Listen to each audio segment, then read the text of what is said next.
Hey everyone, this is a trader investor coming to you with end of day analysis of where the markets ended. And the one question I want to ask is, did you protect your gains from yesterday? Yesterday we had an explosive day.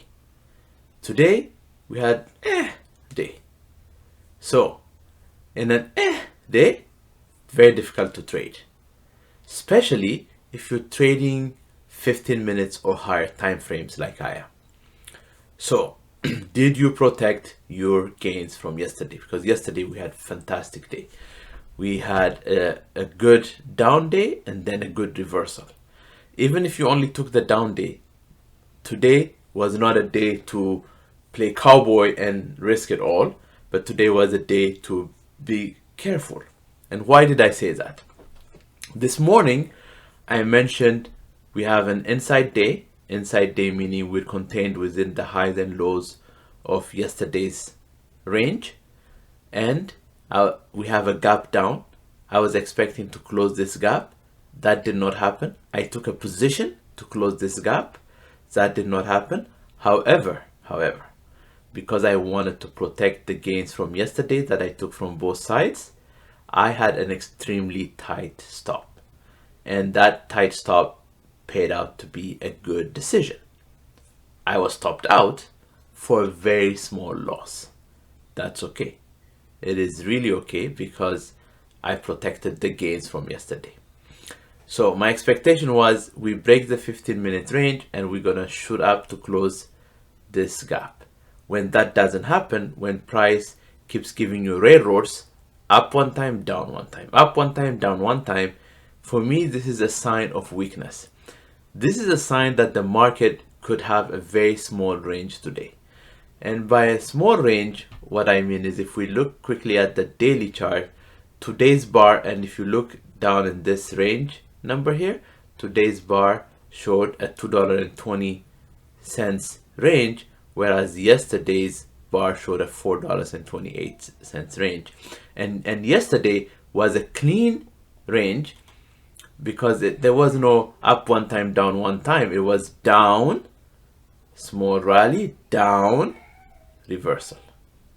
Today, up, down, up, down, up, down, small downward movement, small up, down, up, down, up, down, small downward movement, small up movement, down, up, down, up, down.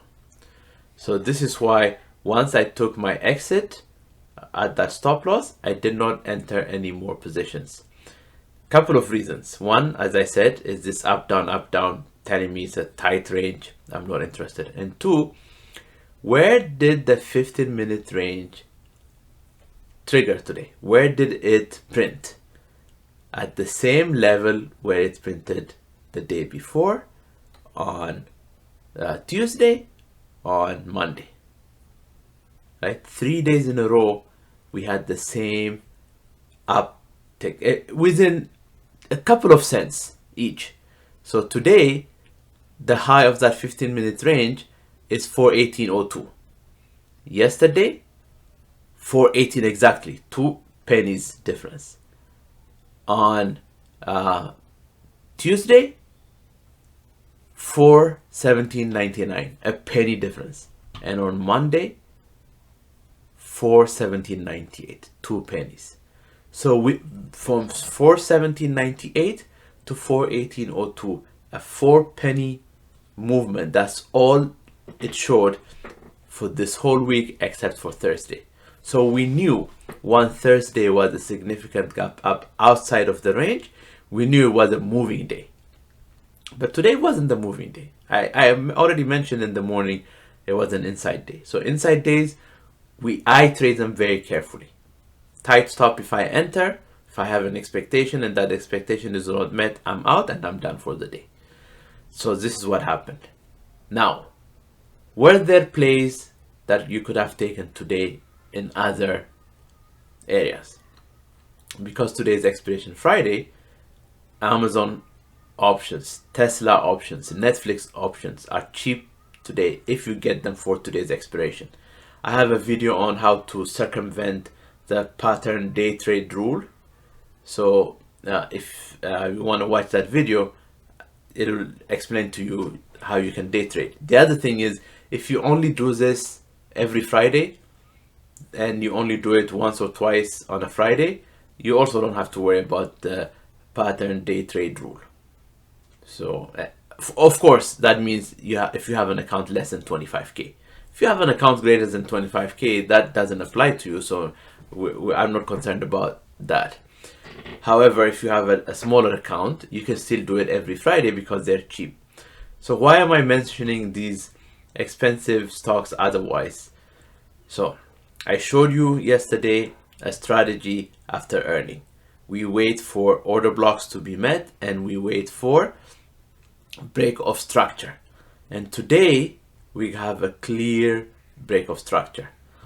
We formed a low and then we started to form higher highs and higher lows, higher highs and higher lows. And so in the morning, you had two opportunities to enter. One is after we break yesterday's high, that's one. After we break the highs from that structure, or after we break the 15-minute range of today. So you have actually three opportunities to enter Netflix, and Netflix gave you a $4 move at the worst case scenario. If you had entered at 5.10, it went to 5.14 and change. So you got that $4 move on today's cheap contracts. If you had entered earlier, then you have a little bit better, like a $5 move or a $6-7 move. A break of structure at order block, good to go. And I'm going to remove this order block because it's already mitigated and it was just there for education purposes. Now this bottom order block is mitigated. I'm also going to take it out. I just leave it there. I'll come back and do more analysis for later. So that's why I'm just going to leave it here. So now let's look at Tesla. Tesla again, after earning, we saw this order block, price went below that order block, and this was my target order block. And today we had a break of structure. So once we get this break of structure, we enter. I don't recommend entering at the 15-minute break because we're still not breaking that structure. We're still not, we made a double bottom, but we didn't make a new high yet. So once we get that, 684 to 714, fantastic move. $30 move in Tesla. That was beautiful. And that entry saw no pain. From once we broke this, no pain. Nothing lower, right? This low was respected. This low was respected. These lows were respected. And once we have a break of this low, it was time to exit, but there was no pain in Tesla today. Amazon, another expensive option, but today you could get it for cheap. Now Amazon had earning last night. We knew we're gonna have a gap up. Where would that gap end? I was expecting us to break the 15-minute range, but I said I'm not entering because I'm not seeing anything at the higher level as an order block or some target that I want to hit. I wanted to break up there, retest these highs and move up. So this would have been a good solid entry. Now that didn't happen.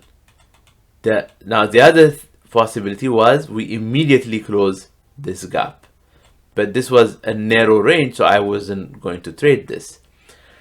So the third possibility is, as we consider targeting this order block, what is price doing here? And so what we saw is price played around just like the SPY. It started to break apart. It tested the VWAP and it was a good entry to the downside. I know some people who have taken this. I did not take this trade.